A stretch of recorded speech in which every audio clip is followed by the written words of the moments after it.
everybody for joining us for our second Lookout Lab, From Small Press to Big Career. I'm Emily Smith, the co-founder and publisher of Lookout Books, and it's such a treat to welcome you to this virtual celebration of our 10th anniversary. When we talked about how to commemorate this milestone, a significant one for an experimental indie press housed in the Department of Creative Writing at UNC Wilmington, we of course wanted to welcome back our authors and alumni of our publishing program. But we also wanted to celebrate aspects of our work and mission that have distinguished us over the years. Teaching the art and craft of publishing has always been at the heart of our mission. Under faculty leadership, students in our BFA and MFA writing programs power Lookout Books and our sister magazine, Ecotone. They gain insight and experience through traditional publishing courses, of course, but much more through apprenticeship, including several fully funded assistantships in our in-house publishing laboratory and our literary entities, Lookout, Ecotone, and Chautauqua Magazine. They learn through their work to edit and design, but also to innovate, create, and lead thoughtful change. I always say this, but it bears repeating today. Our alumni and the literary endeavors they now lead are as much Lookout's legacy as our award-winning books and authors. I'm particularly excited for this second lab to welcome home Kate McMullen, Kinzy Janssen, and Sumanth Prabhaker, and to highlight their vital work in the literary arts. And who better to guide that conversation than our own Lindsay Lake, Lookout's wonderful graduate publishing assistant and my unflappable partner in all things Lookout. If I had the opportunity to assemble a new publishing house tomorrow, the four of them would be on my dream team. I'll now turn it over to Lindsay, who will formally introduce our guests and tell you how you can participate today. Thank you, Emily. That was so lovely. I can't imagine a better introduction for this panel. As Emily mentioned, I'm Lindsay Lake, and I'm so excited to be here for From Small Press to Big Career, our second Lookout Lab in celebration of Lookout Books' 10th birthday. As Emily mentioned, I'm the graduate publishing assistant at Lookout Books here at UNCW, and I'm getting ready to graduate in the spring, and I'm really in the thick of it with my job search. So I'm a bit selfishly interested in our panelists' conversation today. To all of you out there in Zoom webinar land, welcome. We are so happy you could join us today for this conversation about careers in publishing and the literary arts. If you'd like, you can turn on captions by clicking closed captioning in your Zoom window. Catherine has also dropped a link to the live stream captions in the chat. We're going to keep the chat turned off for the event, but please feel free to drop any questions you have in the Q&A box, and we'll try to get them, as many of them answered as possible. So now I'm going to introduce our panelists, and then we can get started with some questions. Kinzy Janssen is Marketing and Communications Manager at Minnesota Center for Book Arts. She recently earned her MFA in Creative Nonfiction from UNCW, where she served as the designer for Ecotone magazine. Kinzy is the winner of the Loft Mentor Series in Creative Nonfiction, and her writing can be found in About Place Journal and The Riveter. Kate McMullen is the Assistant Director of Hub City Press, where she helps design, edit, and publicize books from new voices and Southern perspectives. She received her MFA in fiction from UNCW, and she now lives in downtown Spartanburg, South Carolina, with her partner and a pit bull named Holstein. Sumanth Prabhaker is the editor of the environmental magazine Orion and the founder of two literary nonprofits, Madras Press and a charitable publisher, and Migrant Books, a pop-up series for international children's books. Welcome, Kinzy, Kate, and Sumanth. We're so grateful you could join us today. Okay, so by way of introduction, I'd just like to start us off by asking you all to share a bit more about your current positions. Could you tell us about what you do in your current role and maybe what your day-to-day looks like? I'd also love to hear about your favorite aspects of that work, or what you find to be the most rewarding. Maybe we could get started with Kinzy. Sure, yeah. So I thought I would just kind of give you an overview of what MCBA is first off. So Minnesota Center for Book Arts is a visual arts center located in downtown Minneapolis. It's a nonprofit, and our programming focuses on kind of the traditional crafts of bookmaking.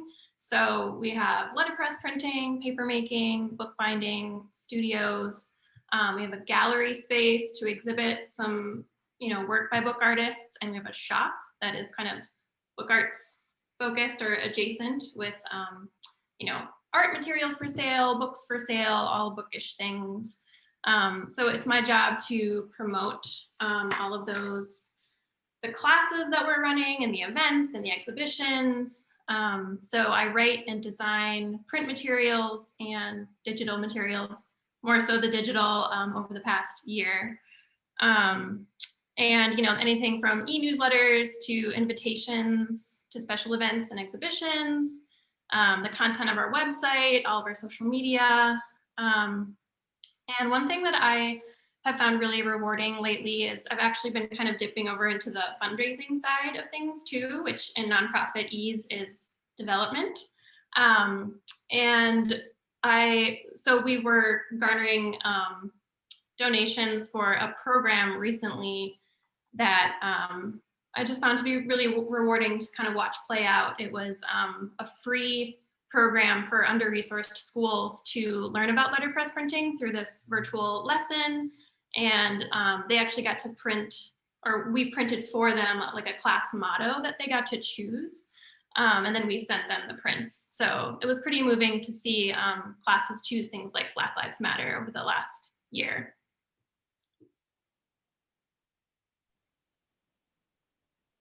That's so awesome. I love that. That's such a unique opportunity. I can't imagine having that experience at such a young age. So it would be so cool. So thank you for all of your work that you do. Kate, do you want to take it next? Sure. So I tried to stick a little bit about Hub City in my bio, but we are a nonprofit literary press located in Spartanburg, South Carolina.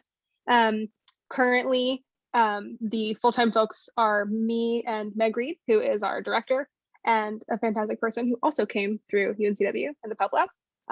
So we're kind of like, UNCW team over here.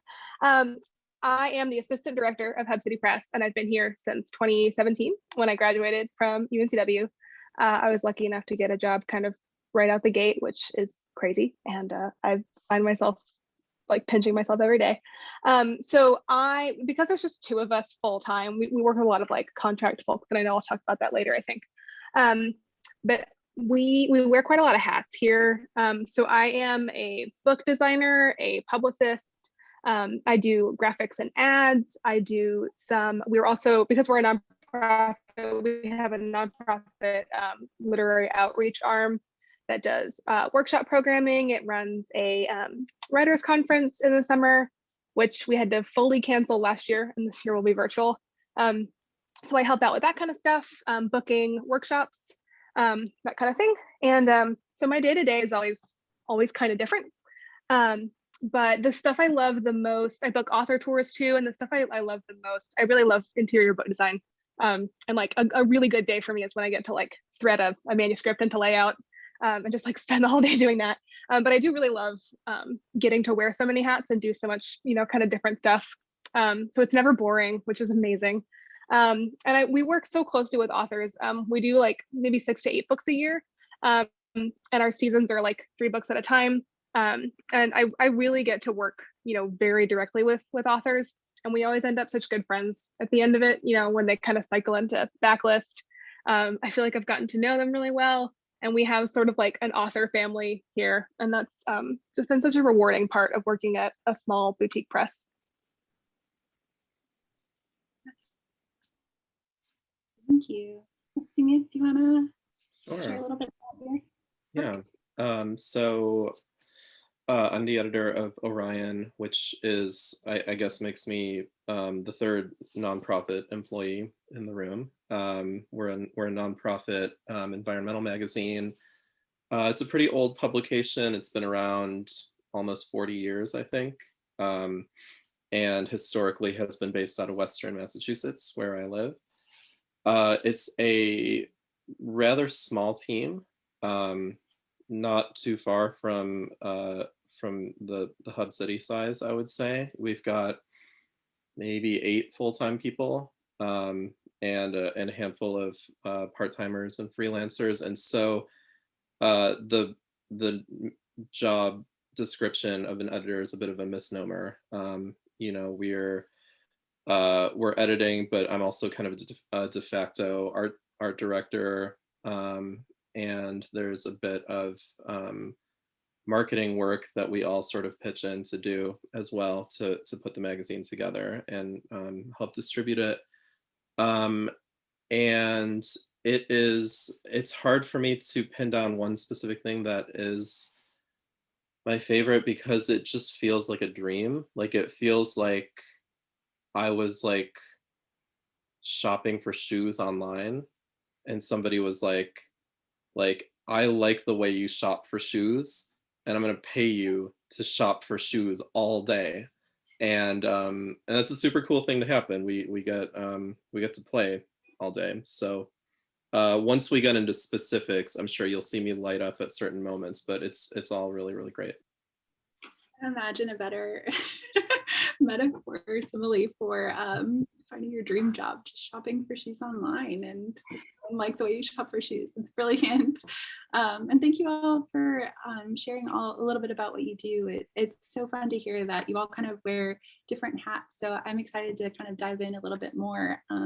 But before we dive into more of like what you're doing, I kind of want to talk about a little bit about like the experiences that you had while enrolled at the creative writing department here at UNCW. So were there any like specific classes, opportunities, or apprenticeships that helped prepare you for your career now? Whoever wants to take it. Yeah, I'll go. Definitely. I was lucky enough to be a publishing laboratory TA throughout the duration of my MFA. So, and then after that, also the designer of Ecotone. But yeah, I mean, we learned graphic design, and we were really intimately, you know, into all the design principles and all of the software that we got to learn. And we lived and breathed InDesign, which is exactly what I wanted when I came there. I realized that was a skill set that was missing for me, because before I came to grad school, I actually interviewed for a job with a children's book publisher in the Twin Cities, and they kind of gave me a test where they like sat me down in this tiny little room with a computer and shut the door and like gave me this like spec sheet, and they said like, turn this into, you know, an interior book layout. And I realized I was in way over my head. And so, yeah, now I have all those skills, which is amazing. And I think just also the opportunity to teach undergraduates. Well, I took book building, and then I taught book building, and just the process of helping them create their own work in physical form, and then seeing their faces light up when they, you know, print and bind their own chapbook, was just an experience that I think kind of paved the way for me to be thinking about kind of art and books in the same vein. Should we just go in the same order? So I also took book building. I think that was the first inkling I ever had that book design was something I liked. And I wasn't ever a pub lab assistant. I was Emily's first grad assistant in my third year at Wilmington. And it was really that was like just so instrumental in like learning the publishing industry. But the first class I took at Wilmington was book building, and I had an assistantship in campus life. And I want to just like shout out the campus life assistantship, like really taught me how to like A, have an office job, and B, so I was the like marketing and design coordinator for kind of all of their programming. So I would do, you know, like really boring programs for like the Shakespeare play that was coming to, you know, Keenan Auditorium or wherever they were having it, or an ad for the student association, you know, like movie night or whatever. So I was doing a lot of different design and had to learn how to produce just graphics for just like whatever they threw at me. And it was, I had no idea how to use InDesign at all. I was taking book building at the same time. So book building was like teaching me how to do this other job.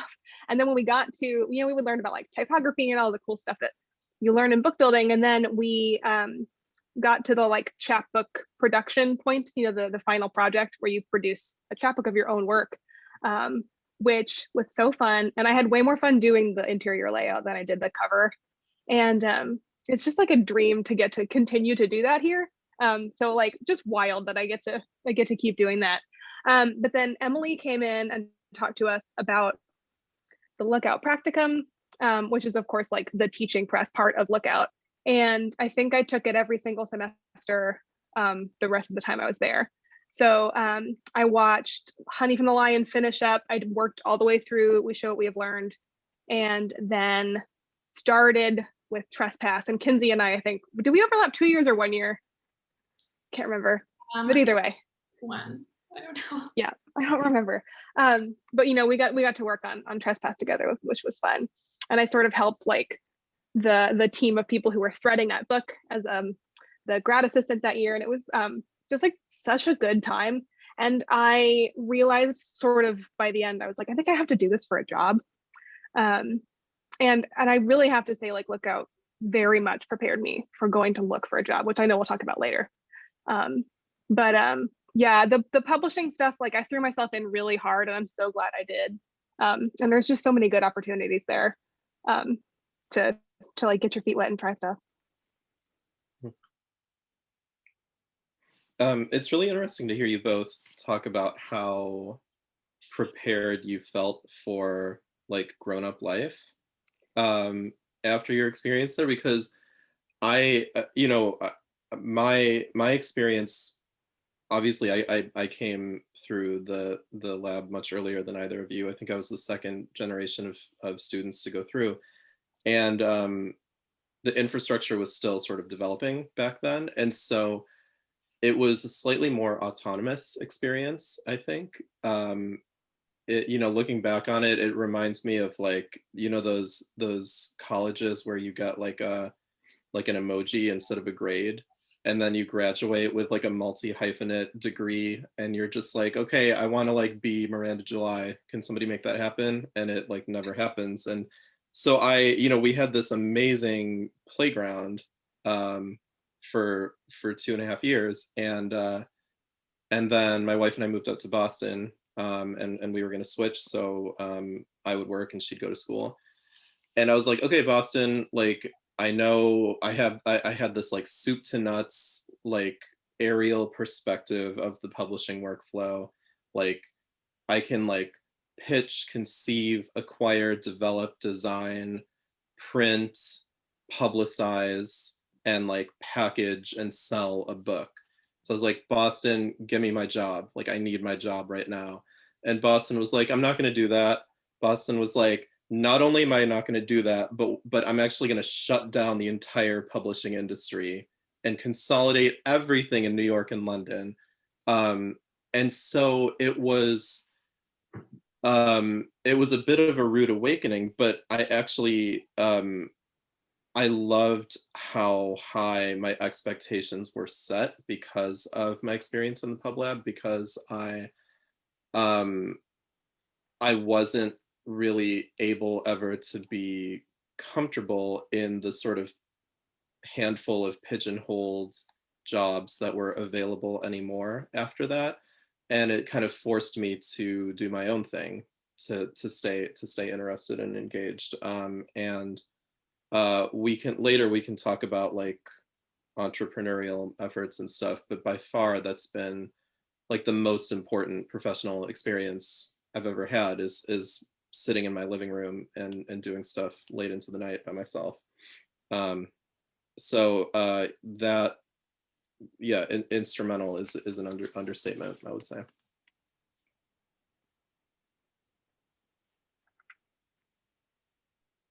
Well, it's so interesting to hear like those different kind of takes on what the publishing program did teach, because even like teaching the hustle is still like something that is really important, and I feel like, yeah, instrumental in the job search, especially nowadays with the pandemic and everything going on. So thanks for talking a little bit about that, and Kate, for your journeys as well.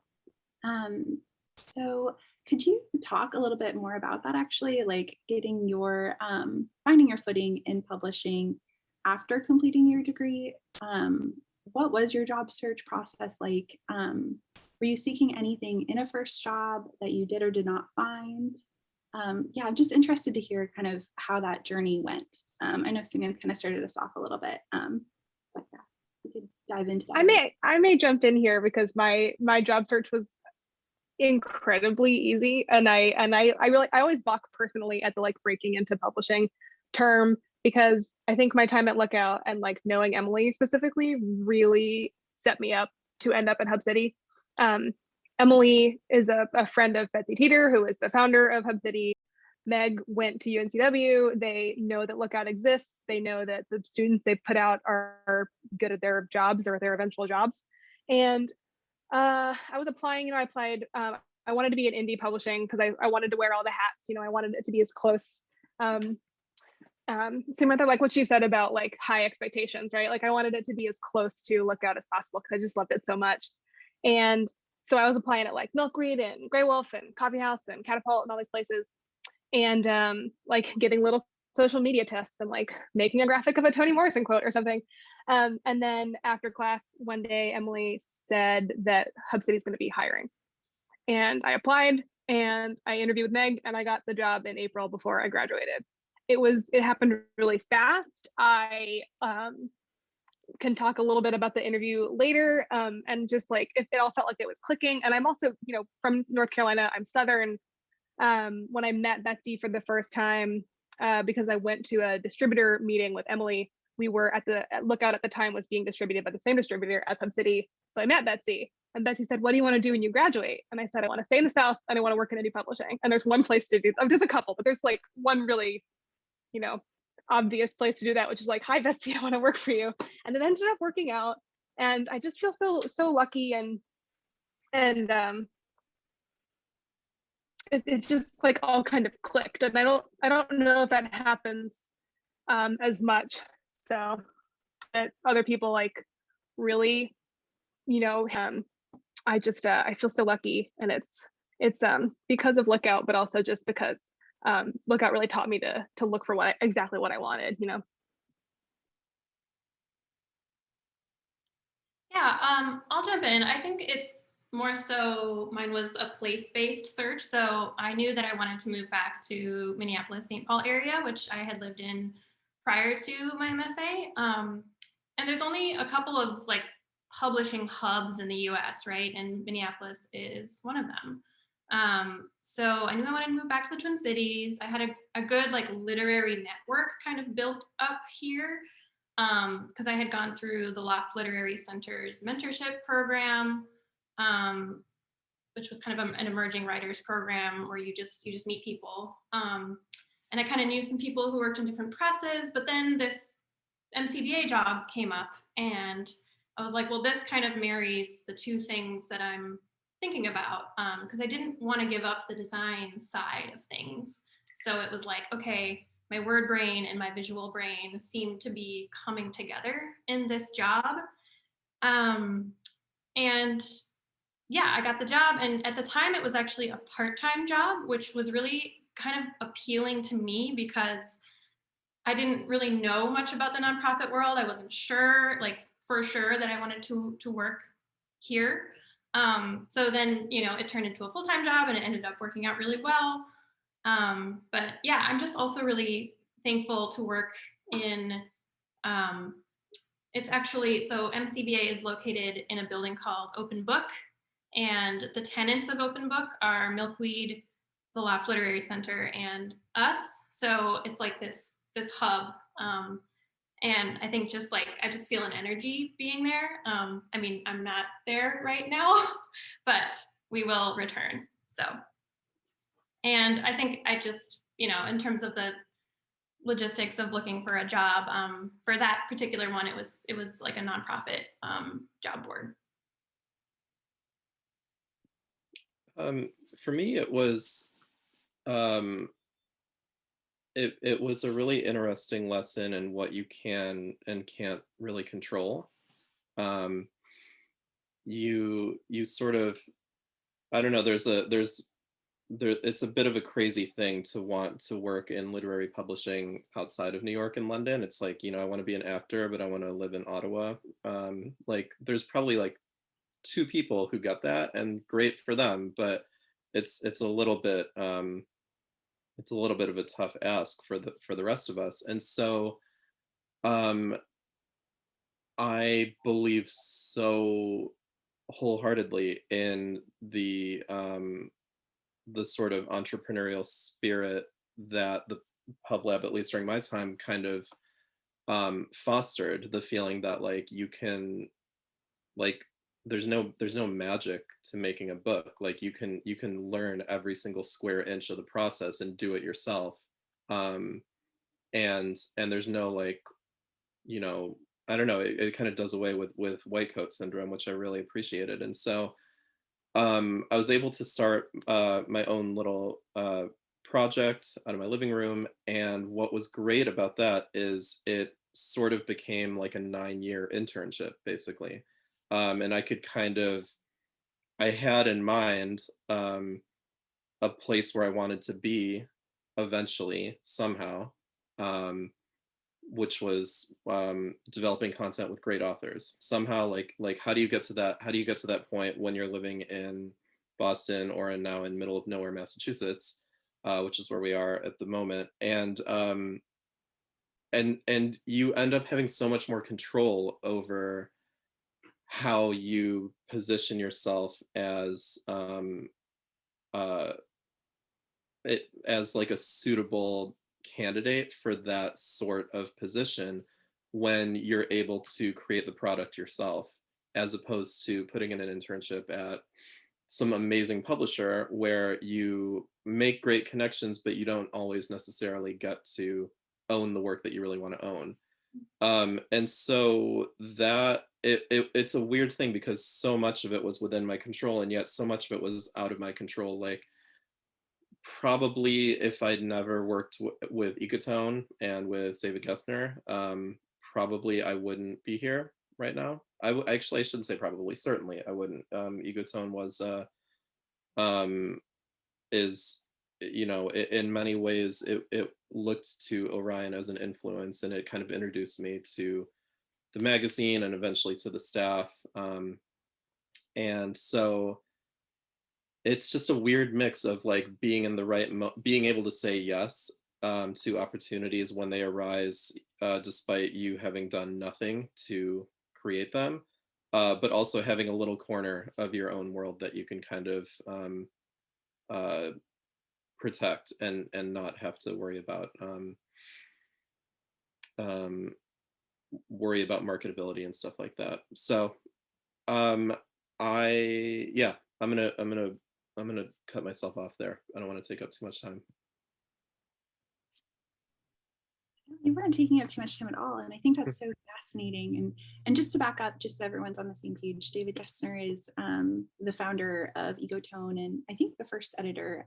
It's kind of his baby, and then he's also the chair of the UNCW creative writing department. But I love what you were kind of saying about having like passion projects, even if they turn lucrative later on, you're still offering and creating all of those experiences yourself. And then you have like a physical product to say, hey, I made this, or, whatever it is. So I think that's so important. And I love, I love everything that you guys are talking about in terms of just using those experiences and harnessing them in your job search process. Do you have any like specific tips that you would offer for any attendees today who are like seeking their first jobs? Like, make sure you do this 1, 2, 3 things, or whatever it is.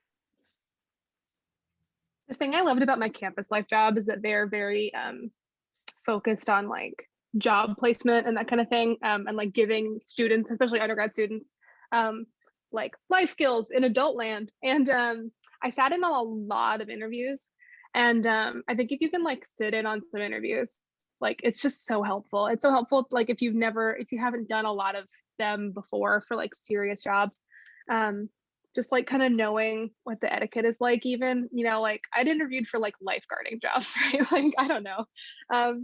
And it was just like, it was really handy, like in that space, to just kind of tag along and everybody would walk out and be like, oh, like she was really good. And this would be for like kind of department heady things or whatever. And they had to come talk to students and stuff. And so we would sit and listen to them. And I was around mostly to hear the interactions afterwards that were like, oh, she did great, or like I didn't like how she answered this question. And that was so helpful to me. So if that's at all available to you, I think that that's a really good thing to do. And I guess that's my, like, it's hard to do that if you don't have access to it, but it's a good tip if you can. And I just feel like I used to get so nervous in interviews because it seems so like impersonal and weird, but I Skyped with Meg when I didn't drive down here. I Skyped with her, and I was just like in my apartment on Church Street, just like hanging out and chatting. And I made a point to be really personal and to like laugh at my own jokes and stuff. And I think I don't know if that's not why I got the job. I don't know, but I find when I interview here, you know, our residents and that kind of thing, and I want to know that you've like done your research about the place that you're gonna, you know, hopefully work, and I want to know that you you know, can say specific stuff, but also ask really specific questions. I just think that's like engaging for the interviewee because they've done like 6 of these, right? So I think if you can kind of stand out, even if you're like, you know, kind of a dull person or something, I don't know, right? Like if you can kind of punch like on a personal level, I think that's just like really helpful, regardless of what's, you know, on your resume or not. I'll second that. Just showing personality in as many ways as you can, I think, is really valuable. Like, I don't know, I have a really colorful resume, and I was like, did I go overboard? And then I was like, well, I guess they liked it. And also showing enthusiasm, especially if, you know, in my case, I was talking about book arts, and it's kind of a niche and kind of nerdy thing. So like, if you can show enthusiasm for that and it's genuine, then do. Like I talked about making paper in my sink when I was a little kid, you know, and like almost ruining the blender because I was throwing all kinds of stuff into the paper pulp, like sticks and grass and cotton balls. And yeah, I mean, this is like, you know, it's perfect when you have like a true story that can like make them laugh. But also I feel like just living in a place for a while and meeting people and poking around is kind of the best way to, you know, to have these opportunities open up. You can volunteer in different ways. I was a volunteer manuscript reader for Coffee House Press for a little while.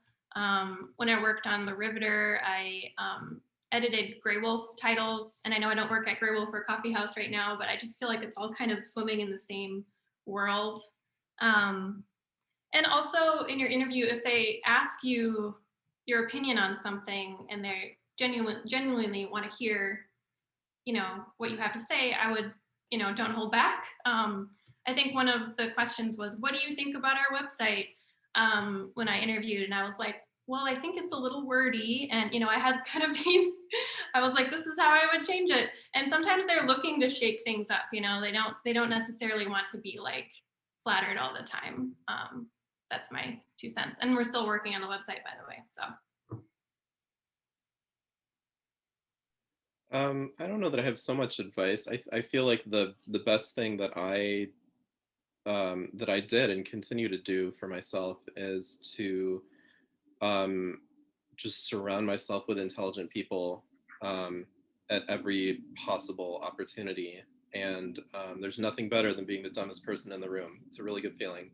And you know, people are busy and it's hard to get their attention, but 1 out of every 5 or 6 times that you reach out to a person and you say, I have this idea that I think is pretty cool, but I don't know how to make it real, like how to actually make it happen.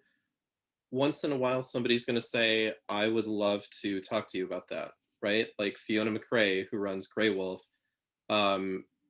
was so generous to just like pick up the phone when I cold called her, because I was just like, I want to know how to do what you do. You are like the vanguard of interesting literature. And how did that happen?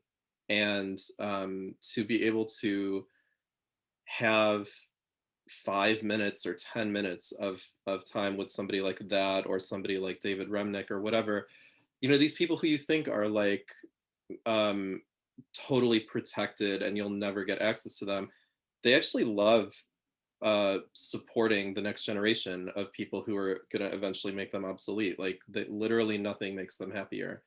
And so I would really encourage all of you introverts to summon your extrovert energy and make one outreach every once in a while, which is not an easy thing for those of us who are terrified of the idea, but it really does pay off, I think. I was going to mention this later, but I'll throw it in now. Because we're a nonprofit, if I get an email that's like, how do you do what you do? I always answer it. I just think it's like part of the mission to sort of work on the opacity of the publishing industry and just like how, how opaque it is. And I have a call in sometime in April with someone who wants to start a like hub city of West Virginia. And I'm like, cool, do it, like, good for you. I'd love to share like what I know and what I've learned from Betsy and Meg. And I try to like pull it, like, not that I'm anything like Fiona McRae or anything, but I'm trying to like pay it forward, because I just think like it's tough to get involved, especially if you're not in New York or London. So I always try to answer questions, and I'm Kate at hubcity.org if anybody has any questions after this, because I really do think that's important to like email or pick up the phone. Especially, or if you're an author too, like, and you're looking around for a press, like, do you fit my, my purview as an author and my book and all that stuff. I like always encourage people to pick up the phone or shoot an email. Because sometimes like someone's having a good day and they don't have that much to do, and they're like, okay, like, I'll write her back. That's great. So it's really good advice, actually. Yeah.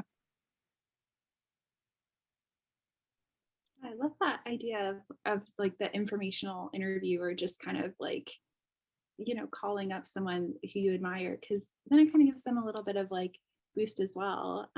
It's like, oh, this person really is excited about what I'm doing and wants to continue that in whatever shape or form. And I feel like, I don't know, it kind of goes back to what you all were talking about, of like incorporating your own personality and uniqueness into your job search, because that's a way to just kind of get to know your future employer or mentors or whatever. I don't know. It's so interesting. I like that you all kind of mentioned it a little bit.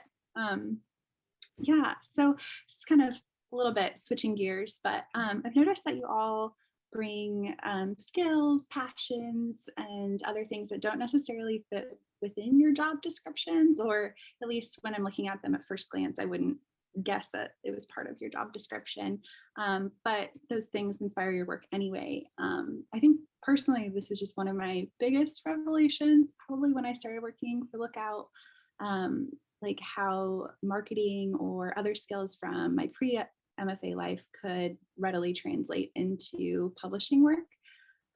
So, I mean, when I see the recent issues of Orion, Sumanth, I kind of understand how your background in art and design influences your editorial role. And Kate, I know, I mean, you've already talked about it. You love layout, and what you do with Hub City is just beautiful in terms of layout and cover design, in addition to your primary work in publicity and marketing. So I'm just interested if you could both just talk a little bit about that synergy.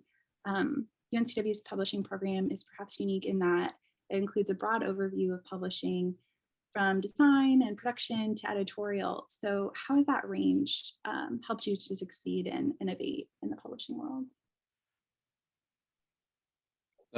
Independent publishing, as far as I know, loves nothing more than to completely erase any sense of job description whatsoever. Roles and responsibilities are just like not a thing here. It's a complete fantasy. And that does often lead to some of the worst dysfunction that you see in the industry, but it also produces some of the greatest opportunities as well. So every single small press, every single small magazine that I know of, the editors are acquiring images, the art directors are designing, social media stuff. The marketing people are like overseeing like events and printing. Like it's a very, very muddy mishmash of stuff. And what it ends up making, it ends up sort of adding to the myth of it being an industry that's impossible to break into a lot of times, because often what happens is a company's staffing structure sort of morphs itself around like 5 very weird weirdos, right? And so one of those people leaves, and the subsequent job description that gets posted on the internet is like, you need to be a good editor, but you also need really good hair, and you need to be able to speak like 2.5 languages, and it would be great if you had both of your arms. And you're just like, how am I supposed to find someone who can check off all these boxes? And so it makes all of these companies very difficult to fit into. But on the other hand, when you get in, you end up having access to so much more than your traditional bigger publishers, where there is a very rigid structure. And again, there's benefits to that too, because that protects people, and it ensures that there's a little bit less potential for exploitation. But on the other hand, your future is like right before you, right? You're assistant editor, then associate editor, then senior editor, then executive editor, or whatever, managing editor somewhere in there too. And so, I think there's nothing wrong with that, but certainly having the experience of needing to be responsible for like every aspect of a book's creation and production has set me up pretty well for the sort of barrage of responsibilities that an environment like a small magazine might throw at you. I really agree. Exactly what you just said happened to me. Like Meg and I think part of the reason I got the job here is because Meg and I work quite similarly, and we have a similar set of skills. We do almost like nearly all of our book design in-house. If there's a cover on a book, either Meg or I did it, or we art directed an illustrator, which is why I say nearly. We do all of our book interiors ourselves, and it's because we love to do it. So instead of some presses will farm out art because it's just like harder to find people who have that in their like nonprofit literary publishing ball of stuff that they can do. Yeah, I think if either of us left Hub City, it would be just like a hard time to find just one person to replace all of the work that you do. And I think nonprofit organizations would have this in common too. I think there's just a really common theme of wearing a lot of hats, and your organization learning that you have other stuff. Like Meg came in like the second year I was here and was like, I had a shower idea, we should be doing video. And I was like, I can edit video. So I produced for like 2 years like all of our video content, and now the bookstore does it too. And with the pandemic, like the bookstore had a really good jumping off point to say like, here's what we have in stock online, like just on Instagram, instead of having to come in and stuff. And so now like video content has become kind of a big part of Hub City's communication with people, and that was just like because I knew how to use iMovie.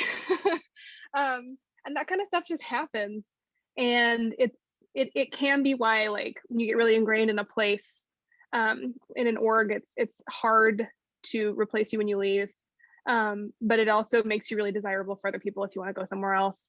And I do have Lookout to thank, and the Pub Lab in particular, for just like honing a lot of different skills to a level where I could go do them somewhere else. And I do almost all of the things I learned, like I helped Emily book author tours, and I do that here. I designed interiors for books, and I do that here. I took over the Lookout Instagram, and I run our Instagram here. It's sort of par for the course, and it can make things tough and weird in the industry, but it's also why I love it. It's complicated, but yeah. Awesome. Kinzy, I want to bring you in here because you have you bring a really unique perspective to the space, because though you have a publishing background and a design background, you're now working for MCBA, which is, yeah, a book arts nonprofit, which is slightly different than an indie publisher, not slightly, quite different. So how have your experiences and skills in publishing kind of informed your career now? Yeah, so I think just working so intimately with graphic design throughout my 3 years at UNCW, in the Pub Lab and with Ecotone has really just transformed my path. And I'm so grateful for that, for those opportunities. And it's just so helpful to have like a grounding and like a language to be able to speak about design too. So like my coworkers have this, they may have gone to art school, or they may have studied like letterpress printing, and I can speak the same language. Like we're talking about letting and tracking and kerning, and it gives me confidence to talk to them. And one of them actually even uses picas to measure her prints. And I remember pica being like a vocab, like on a vocab test for book building. So that's come back up. And just, when to use an M dash and an N dash, and how to use the Chicago Manual of Style. I copy edited Trespass when I was in my Lookout practicum. And so that's just really helpful in my everyday work, because we have our own style guide that we're building out. And, if I don't know something, I'll look it up in the Chicago Manual of Style. And also I feel like what kind of transformed my path was just like realizing that, it's okay to like swoon over the visual presentation of a book. Like I kind of thought like it was shallow, or like if you really loved like the way a book looked, or the way, just the visuals looked, then you didn't really care about what was in the inside, or that it shouldn't matter that a book was beautifully designed, but it does matter. And, I think that connection is so much more intuitive to kids. Like we have, at MCBA, we have this like hybrid class where they'll go upstairs to the Loft Literary Center and write a story with the teachers up there, and then they'll bring it downstairs to us, and they'll make it into like a pop-up book that they illustrate. And like these are just, it's so much more of a natural connection between art and words for them. So I love that. Amazing. I love that.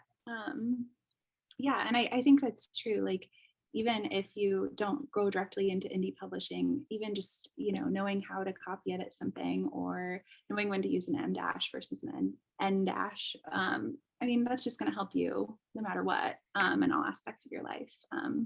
So that's wonderful. I'm glad you brought that up. So in preparation for this talk today, I pulled the Lookout Books Practicum course for topics they were interested in hearing about. And this is shifting gears quite a bit, but freelancing came up. So what are some of the things you've learned about best practices in freelancing, either as a freelancer yourself, or from working with freelancers in your current positions?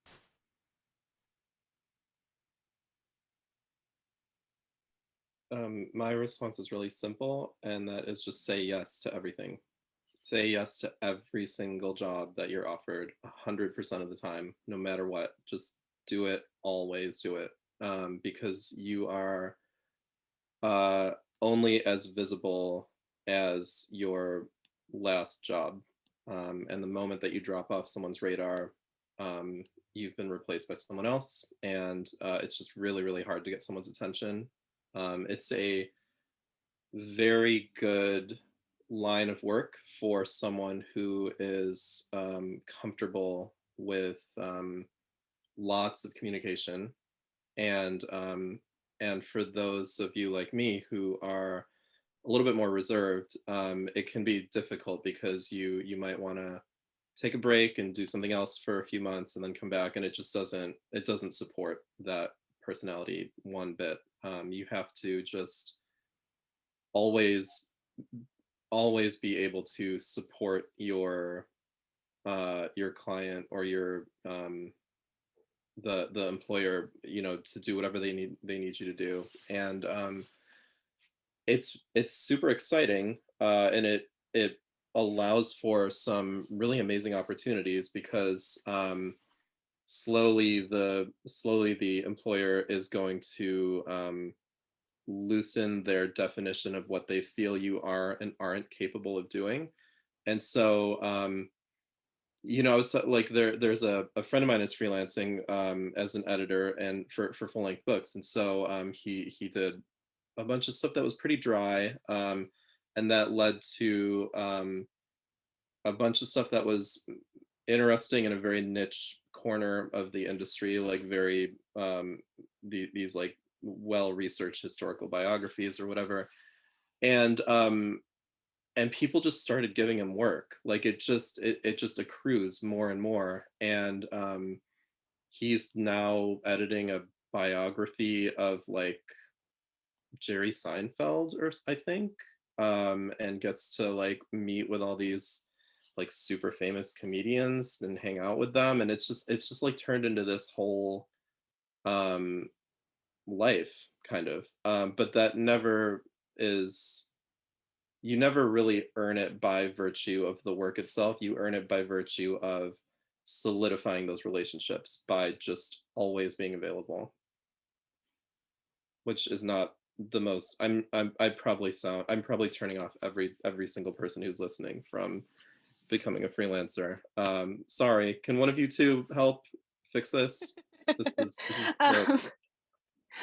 We've got a I don't know if you guys can hear this. We have a tornado siren happening. So keep me posted on that. But yeah, because there's just two of us, we work with quite a lot of freelance folks, contract editors, two of whom are also UNCW grads, which is fun, because there's just a lot of good folks coming out of this program. We work with quite a lot of freelancers, and I've never had to freelance myself, but the freelancers I love do exactly that, right? They are really confident, and I go to them when I need something, even if I'm not sure they can do it or have done it before. And I just also really try to pay people on time. That's like, if you're going to work with freelancers, like bug me up, like please bug me to pay you, and we'll pay you as fast as we can. I know it's like just such a hard way to you know, string it together. But freelancers like really keep us kind of floating when we have just a lot going on, and there's only two of us. So I have great respect for the freelancer and the contract editor and all of that stuff. And we do need you. And it can be, yeah, like Suman said, it can be a good gig if you really kind of dedicate yourself to being consistent and to saying yes to stuff. That's really, really sound advice. Yeah, I'm not sure I have much to add to this other than make a website if you can afford it. You know, I think Squarespace gives you like a half off discount for your first year or something, and keep connections alive from, you know, your hometown. I don't know. Someone randomly reached out to me from my hometown of Eau Claire, Wisconsin, and was like, I have this writing retreat. Would you make a broadside for it? And I was like, yes, please. So I imagine my website probably helped with that. Websites are great for authors too. Squarespace is so easy. Like, just do it. If I Google you, you've sent something to me and I Google you and I don't find you, I mean, on Twitter, that's great. But if I don't find a website for you, like, I would love to find a website for you. Websites are a really, really good tool for freelancers, but for writers too. And Squarespace is so easy that it's not that much money. So not sponsored, just a tip. Yeah, I think the website thing is something that I always hear come up again and again. And I don't know, from my perspective, I'm like, oh, am I ready for a website yet? Like, have I hit that stage in my life? But I think you're right that like if you're applying for a job or, you know, freelancing or sending a bunch of emails and they're like, well, where is this person? Like, they don't even exist. Like, not having a digital space to call your own is I don't know, it's strange how this virtual world is training us, but I think it's valid what you're saying. Yeah, that's really helpful. Thank you. Now I'd just like to talk a little bit about, and we've talked a little bit about this before, but just some of the additional entities that you've all helped to bring into the world. You're all like just these amazing people who like have all of these different talents and passions and kind of just start things. So Sumanth, I want to start with you. You founded Madras Press in 2009, I think, while also working as an editor for Pearson, who's best known for like their textbooks, you know, and could you talk about Madras's focus and your process of starting and running a small press from home? Yeah, it was really surprisingly simple, actually. It was um, it just came about because I was working this rather dry job in Boston, and I wanted something interesting to do. And I had a story of mine that I'd written that was like a really weird, it was like 80 pages or something.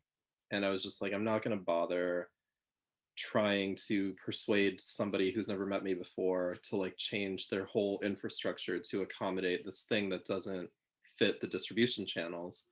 I'm just going to print 100 copies and give it to some friends or whatever. Um, and it was really interesting to me as I kind of explained that rationale to a bunch of different people that I knew, how many of them had the same exact, were in the same exact kind of pickle. And so uh, they were just like, hey, print 100 copies of my thing too, if while you're at it. And suddenly I found myself like needing to learn how to start a company. So um, it was like, as a writer, one of the things that's always really hard for me is those first moments sitting in front of a blank sheet of paper, because you just kind of feel, I mean, I don't know, other people are better at this than I am, but I feel like stifled by possibility. I just sit there thinking like, well, the first sentence could be this or this or this or this or this, and I just like stare into nothingness forever. And starting a company is a lot like that. Like you're designing this whole machine, and where do you even start? And so what ends up happening is eventually you find one non-negotiable thing. And for me, it was that I didn't want the books for sale on Amazon or at Barnes and Noble, or at the time there was a shop called Borders.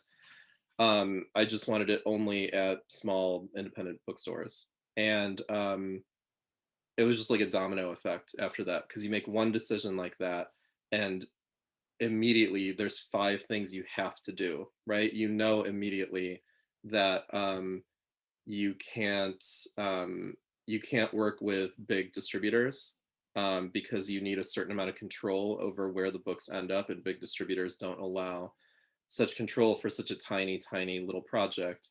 If you're not going to work with big distributors, and you're working with independent bookstores, you you can count on a certain amount of income, and by certain I mean zero.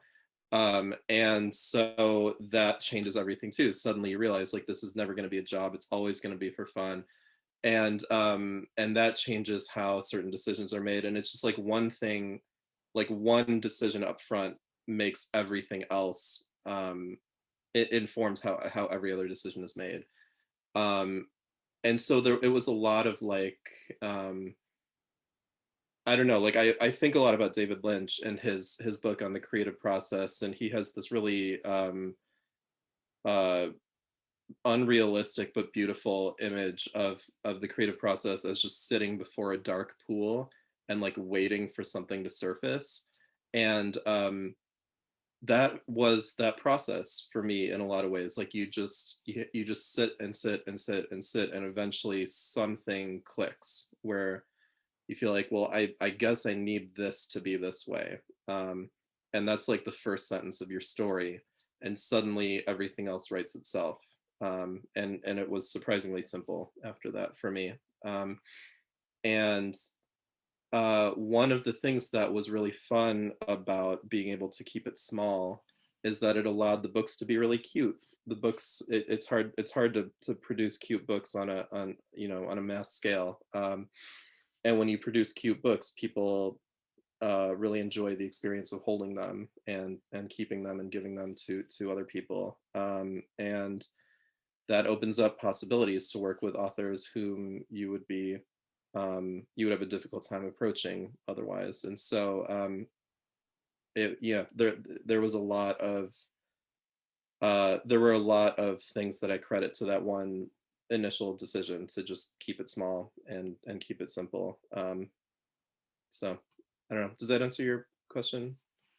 Yeah, definitely. Keep it small and keep it simple. I love that. And the rest will just kind of fall into place when it's supposed to. It's just, yeah, it's a beautiful way to kind of look at literary publishing and starting your own ventures and things like that. And just life in general, I think. So I kind of want to broaden it back up and ask you all some questions that came in the Q&A about trying to balance, like, you're all writers and readers, and like, how do you balance the writing life with your careers in publishing? And do you have any advice for best practices, I guess, for how to do that?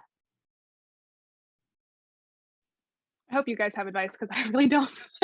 I mean, I write we, when I write, it's like on my phone under the blanket at like 12:30 in the morning, Yeah. for about 12 minutes before I fall asleep. Like that's my quote unquote writing time. So I'm not the person to answer this question at all. Well, I guess I think there's something about, oh, go ahead, Lindsay. There's something about having a creative job that you love that I get all my creative juice out at work. So when I come home, I just want to sit on the couch and like watch cartoons. Like it's really hard for me. I've gotten okay at work-life balance. It's like something that's really tough in the publishing industry. I think like everyone I talk to is like, I don't know, terrible work-life balance. Because it's just like a pretty go job sometimes, especially if you're somewhere small.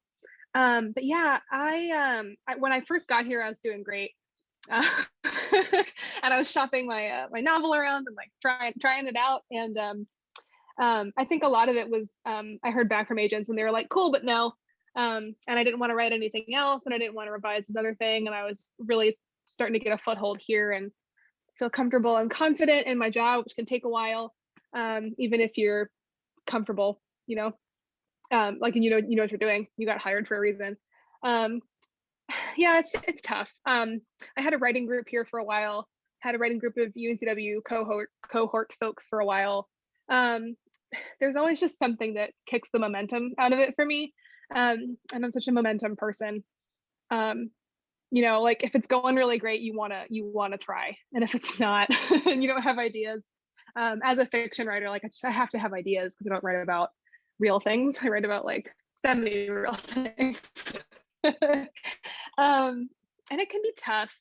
I've started like my like 2021 goal is to just journal, because I think that's going to help me like just even exercise the writing muscle. Like that's where I'm at. I'm like, I don't write unless it's like jacket copy. And I like get a lot of enjoyment out of that. I think it's a good use of, you know, my skills as a writer, but as a writer in the, you know, the literary world, I'm not in it right now. It's really hard. So if you love publishing, like you'll be okay. But it's tough. We hired an outreach coordinator who's also a writer, and she left a little while ago, but she when she came, she was like, how's your writing going? And I just laughed at her. I feel really bad for that. I feel bad for that now. But it's tough. I'm just here to say it's tough. So accountability, I think, like if you can have a group, you know, like reach out to somebody and be like, read this thing for me, you know, you just gotta try. Because if you don't try, it just turns into a black hole. I know that's really depressing, but that's where I'm at. I mean, it sort of feels like you're on vacation in, I don't know, what's a great city? Like Vienna? Like you're on vacation in Vienna, yeah. Right? And you've got like a week and you're like, there's so much I need to do. And then somebody comes over to you and they're like, hey, do you want to go to the gym? And you're just like, no, like I literally, there are so many things I need to do. I have zero time to go to the gym. And this person's like, but you said you were going to go to the gym. Like you said you were going to do that every day. That was your New Year's resolution. You said you were going to like lift a 3-pound like weight every day 5 times. and you're just like, I'm in Vienna and I'm not going to do that. I'm going to go drink some coffee. And that's kind of what, there's this feeling that like, if I think it's such an amazing opportunity to be able to produce really exciting books by kind, intelligent people. And there's this panic, like if I look away from this for a second, it might disappear. Like just I need to like give everything I have to it. And I think that maybe when you get older, that might settle down a little bit. I don't know, maybe not, but it definitely is a pretty consuming industry to throw yourself into. But it doesn't feel like a sacrifice to me personally. It feels equally rewarding as a creative artist to have something beautiful to hold up and to say, look at this thing that I helped to make. And if the work is really great too, you start to have what I think of as good doubts about the merit of your own work. Like I'm finally reading Proust. I haven't ever read Proust before, and I'm finally getting around to it, and it's so good. And I'm imagining somebody reading Proust and then thinking like, yeah, maybe I'll give this novel thing a try. Like maybe I'll give it a shot tomorrow. I think I can do that too. It's just crazy. Like it's a crazy thing to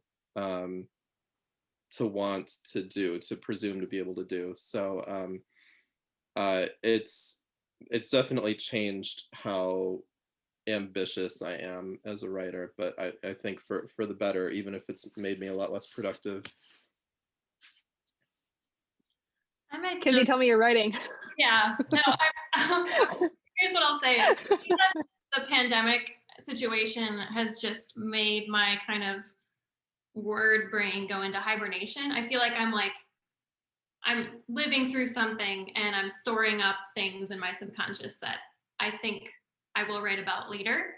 I think it's just like kind of the isolation of this time period is kind of, I'm not writing much, but when I was working at Open Book, it was very inspiring to be in this place where it's just this Venn diagram of books and writers and people coming at it from different angles. And it was really inspiring to see like writers, just walking into the building. Like we have to, our kitchen is upstairs, so we have to like microwave our lunch up there and then walk down this ridiculous like spiral staircase down to get to our offices. And I was like walking down with like my bowl of warmed up chili, like down this spiral staircase, and like Danez Smith is just sitting down there. And I'm just like, I mean, I feel like that building is kind of what kept me in that circle and inspired. So I'm anxious to get back. This was a downer, but I do think like Kinzy, that's an interesting point. Like we have an indie bookshop that's our sister bookshop attached to us, and I used to just run into so many more people who like made me want to do stuff, because I wasn't like, we were just having conversations and I wasn't like reading Proust and being like, oh hi Proust, like I know this is this is the thing. Yeah, I think that makes me want to double down on my accountability point, because if you can share work with somebody, like maybe that's going to help. And maybe I'll do that when I leave this panel today. Yeah, we've just formed like a mini accountability group. I'm going to be in your emails all later. Like, have you written today? I didn't know you asked for it, but I'll be there. Anyways, we have probably time for just one more question. And it's kind of, we kind of just like naturally segued into it when talking about the pandemic, but we just kind of have to acknowledge that we're just arriving to this conversation remotely, unfortunately, in the midst of this very chaotic and uncertain time. But there's also a very exciting and much needed cultural and racial reckoning underway. And it's just my hope that this moment can also be a time of change in the industry, publishing and beyond.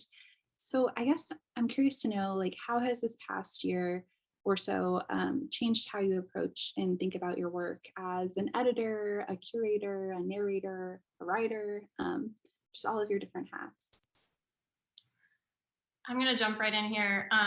So speaking from my limited perspective of only having worked in the nonprofit field for a couple of years, wait, that was a lot of questions you just asked. I think you were saying like, how has our work been shaped by the events of the past year, right? So, yeah, I mean, so the nonprofit world always wants to do good, right? They're do-gooders, but there's also like a carefulness in their nature. And I feel like this last year kind of blew all that aside and for the better, because yeah, nonprofits, a lot of times like their existence lies in the hands of like donors. So, and a lot of donors tend to skew white and wealthy. So there's just kind of always this like, we don't want to, upset our donors. But there's certain things that need to be said and certain things that need to be done. And it was long overdue, but I'm so glad that, all these organizations came forward and spoke up, including MCBA.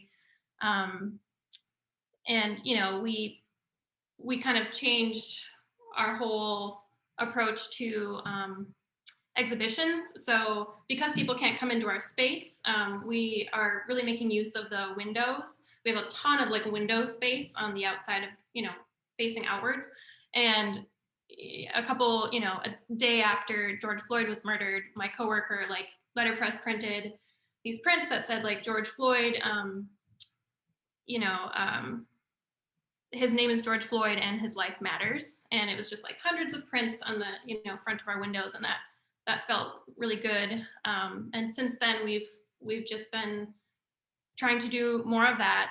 Right now we have an exhibition up by a printer named Ben Blount from Illinois, who is addressing white supremacy. So he has like prints that say like white supremacy is, insidious or virulent or, and this is highly visible. And so I think that we've kind of, I'm very glad that we've kind of made that shift. And obviously being in Minneapolis, it was definitely needed. And yeah, I'm just glad that we're going in that direction. The beginning of, so last March, we were about to look at fundraising for the annex office space that I am in right now. And we were very lucky to have it. Obviously, like during a pandemic, I was able to, bubble with Meg, the press director, and leave my house, which is great. But we had signed a lease and we were like, oh God, we have to pay rent for this.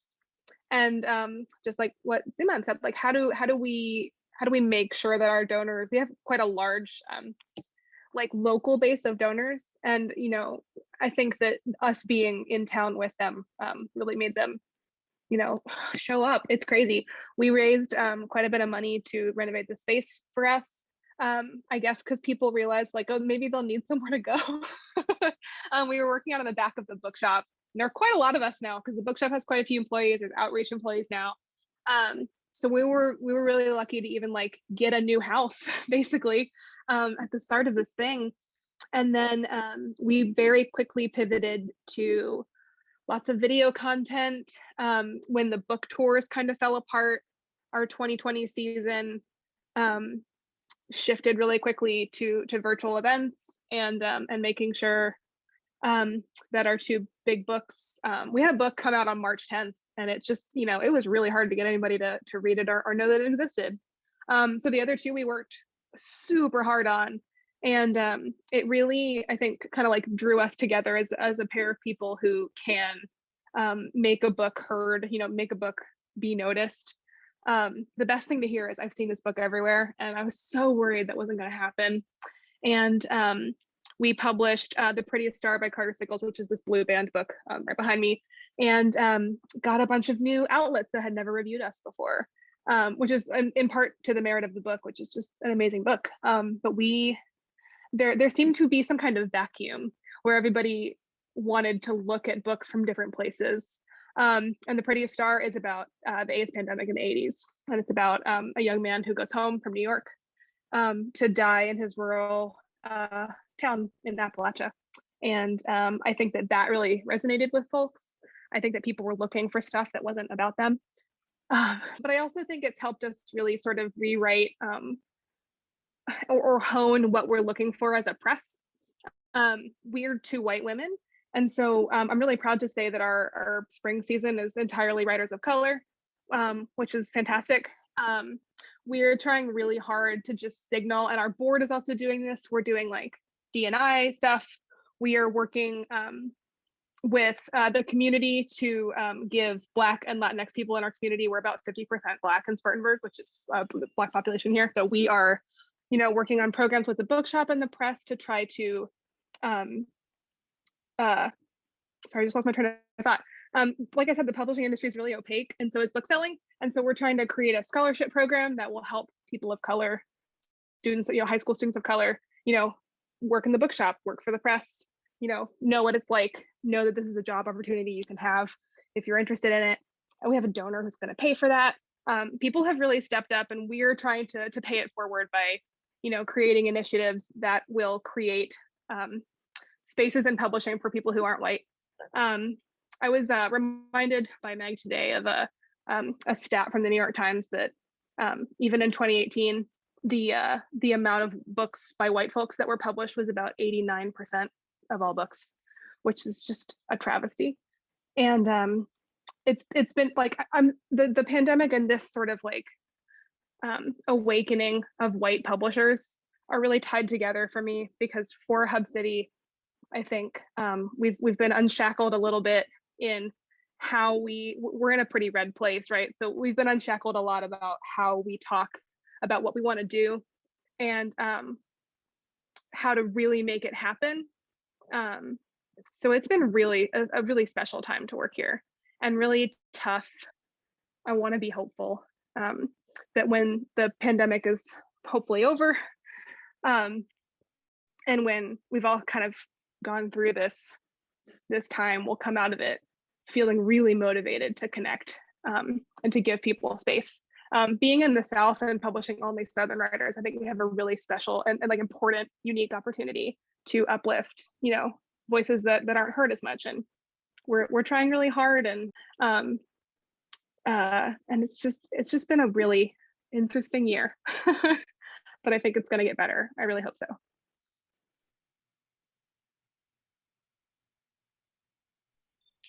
In terms of the pandemic, one thing that I'll mention is that we were really scared going into it. We felt like this is a boutique operation on the like I remember in college, in college, I'd take some dumb economics class just to graduate, and like the teacher made us pretend we were shipwrecked on an island, and we had to like sell our one skill, and then the class like voted on how important you are to life on this desert island. And I was like, I guess I can proofread the word SOS when it's like traced in the sand or whatever. And I was like way at the bottom. And so in a moment of cultural crisis, when you've got a whole operation predicated on the work of the proofreaders in the sand, you worry that like donors will very rightly redistribute their funds to much more timely and urgent matters. You worry that your work is so far removed from what's considered essential that you just kind of become temporarily obsolete. And I mean, yes, those are good doubts to have about yourself, but what we actually found was in a lot of ways the opposite. A periodical is this like aspirational artifact that arrives in your mailbox and like affords you this fantasy that there's like a way to make order amidst the chaos, right? That's why Martha Stewart Living is the best magazine in the history of magazines, because you open it up and the world just makes sense. like the colors make sense, the shapes make sense, the angles make sense. There is a real clarity to how the periphery is designed. And there's something so deeply reassuring about that. And that influence is never more needed than in these kinds of seasons when people feel like increasingly not capable of establishing that sense of order for themselves at all. And so it was actually our best year ever. And I've heard that from a lot of small presses, and I've heard that from a lot of super cool magazines, that their work has never been more treasured than this past year, because this is when people are the most vulnerable, and this is when they need like pure, honest communication and art to sustain themselves. And so it's actually been a very clarifying kind of season, I think, in a lot of ways for us. Kinzy and Sumanth, and I can't imagine a better place to end, kind of like reflecting on, you know, what we can all do better and how we're planning to do better in the future. And so I really appreciate you all for coming back to our UNCW alumni virtual space. It has been so great chatting with you, and I know we have a million other questions that I could have asked you, and I wish we had more time, but the time has come to say goodbye, and I'm just so grateful to have had this time to spend with you all in celebration of Lookout's 10th birthday for Lookout Labs. So thank you again for your time, and hope our paths cross again soon. Thank you, everyone. Thanks a lot. Really nice to meet Thank y'all. Happy birthday, Lookout.